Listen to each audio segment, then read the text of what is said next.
بسم اللہ الرحمن الرحیم۔ ایاک نعبد و ایاک نستعین۔ آج ہم کینیڈین بزنس کلاس اور ریفیوجی پروگرام کے بارے میں بات کریں گے۔ بزنس کلاس کے لیے آپ کے پاس تقریباً 600,000 نیٹ انکم ہونی چاہیے یا نیٹ ورتھ کی فنڈز ہونے چاہیے۔ یہ تقریباً 6 لاکھ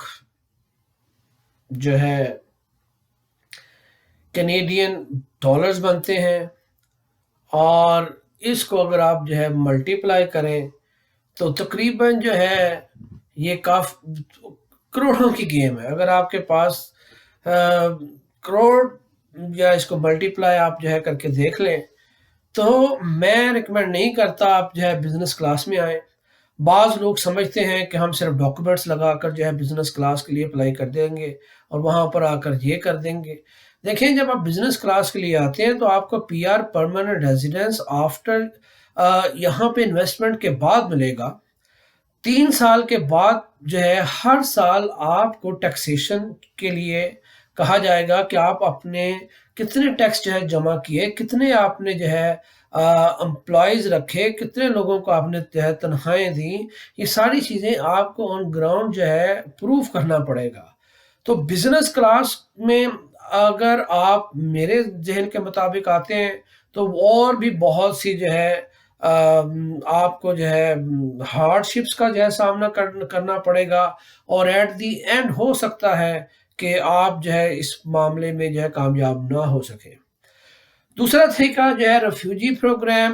اگر آپ کو لائیو تھریٹ ہے، پاکستان میں نے یہاں پہ دیکھا ہے کچھ لوگ جو سمجھتے ہیں کہ کسی ایم این اے یا ایم پی اے کے ساتھ ان کا پھڈا ہوا، انہوں نے اس پہ پولیس بھیج دی، اس کو لائیو تھریٹ ہے اور وہ پولیٹیکل انفلوئنس والے لوگ ہیں اور میں مقابلہ نہیں کر سکتا، تو لہٰذا وہ وزٹ کے طور پر یہاں پر آتے ہیں، یہاں پہ ریفیوجی یا اسائلم کے طور پر اپلائی کر دیا جاتا ہے۔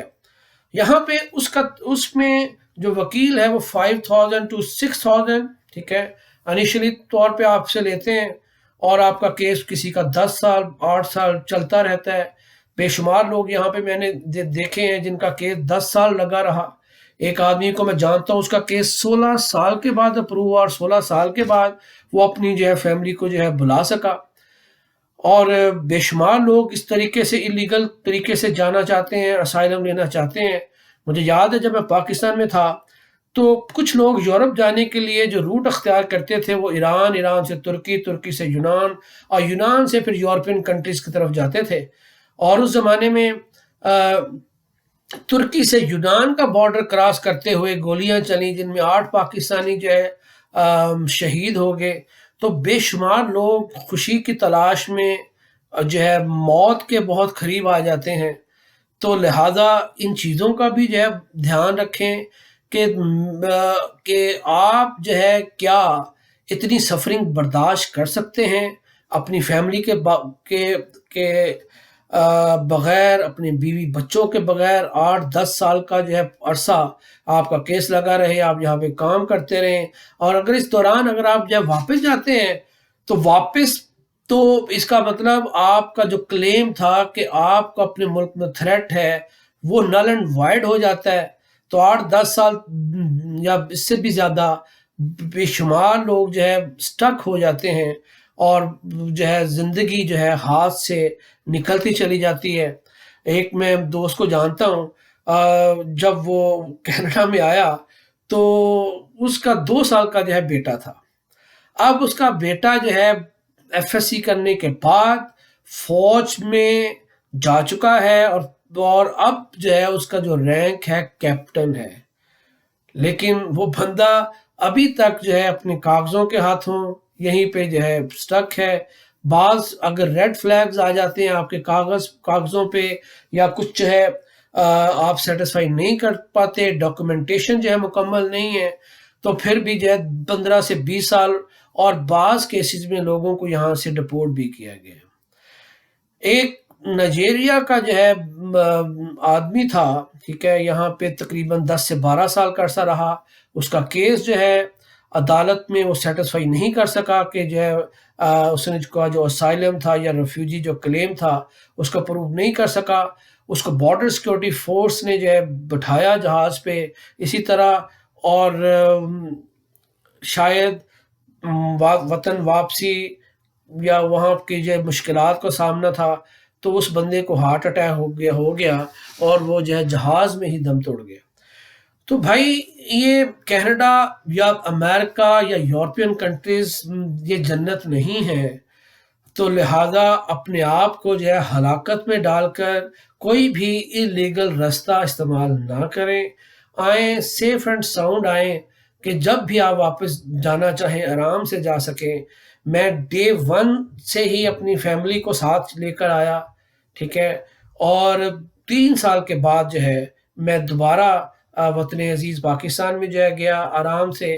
تو 15 16 8 سال یہ نیشنلٹیز یا یہ پاسپورٹ یا یہ ملک جو ہے ایک ریلوکیٹ ہونا اور جو ہے اتنی زیادہ سیکریفائسز دینا، تو اپنوں میں اگر آپ جو ہے مشکلات ہیں کوشش ضرور کیجئے گا، لیکن انلیگل وے اگر آپ کی قسمت میں ہوا تو اللہ تعالیٰ کوئی نہ کوئی راستہ نکال دے گا، اور پھر وہی جو ہے لیس الانسان الا ما سعی، انسان کو وہی ملتا ہے جس کی وہ کوشش کرتا ہے۔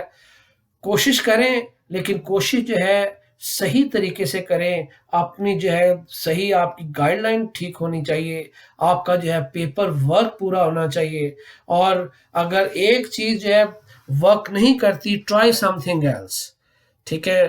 تو اگر آپ کا جو ہے federal skill worker program work نہیں کر رہا، اسٹوڈنٹ اسٹریم ورک نہیں کر رہا، PNP پروگرام ورک نہیں کر رہا، بزنس کلاس ورک نہیں کر رہا، ریفیوجی اور یہ اسائلم کا جو ہے پروگرام جو ہے ورک آؤٹ نہیں کر رہا، تو یہ سمجھیے کہ اللہ تعالیٰ کو جو ہے منظور نہیں تھا۔ اور جس طرح بعض لوگ جو ہے، میں پاکستان جو ہے اسکول عمان میں سلالہ میں جو ہے رہا، وہاں میں جانتا ہوں کہ پہلی نسل نے ہجرت کی عمان، دبئی، UAE۔ اب ان کے جو بچوں نے مجھے، اب میرے جو اسٹوڈنٹ ہیں، کوئی امریکہ میں ہے، کوئی آسٹریلیا میں ہے، کوئی برطانیہ میں ہے، کوئی نیوزی لینڈ میں ہے، تو یہ ہجرت در ہجرت ہی ہو رہی ہے۔ تو ہم جو ہے ایک سب سے پہلے اپنا انالیسس کریں کہ what you want اینڈ آپ کس پہ جو ہے قناعت اختیار کریں گے۔ تو واصف علی واصف کے بقول خوش قسمت وہی ہے جو اپنی قسمت پہ خوش ہے۔ آپ دنیا کو ایکسپلور ضرور کریں، دنیا کو دیکھیں ضرور، اللہ تعالیٰ کی جو ہے اور یہ نعمت ہے۔ مرنے سے پہلے تقریباً اگر آپ تمام دنیا کے کچھ ممالک ہی پھر جاتے ہیں، اور جو ہے یہ بھی اللہ تعالیٰ کی ایک بلیسنگ ہے، لیکن راستہ وہی جو کہ صحیح ہے، اور جو کہ آپ کے پیپر ورک اور آپ کی جو اوریجنلٹی وہ جو ہے ہر چیز میں جو ہے ریفلیکٹ ہوتی ہے۔ ورنہ مجھے نہیں پتا یہ ہجرتوں کا سفر کہاں پہ جا کے رکے گا۔ اللہ حافظ۔